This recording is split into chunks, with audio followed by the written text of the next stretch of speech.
Gaji 1,700 boleh try. 1,000 je boleh try? Ya.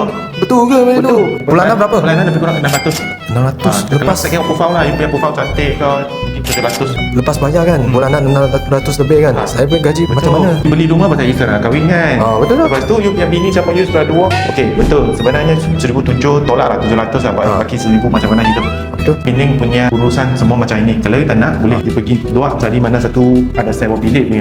Kau pergi sewa bilik, satu kepala RM300. Bayar rumah 600 saja. Contoh kita ada satu bilik kan. Satu kepala 300, dua kepala sudah 600. Kalau you tak nak, I tak tahulah. Makin lama lah makin mahal. Macam tu lah. Ya. Lokasi sini kat Lelau. Nak pergi Bukit Jambu lebih kurang 10 minit. Masuk pintu, dapur, 2 tandas dengan yard. Tapi ni macam kosong, semua kotor tu. Oi. Tak kosong sangat. I bawa tunjuk you video kat next.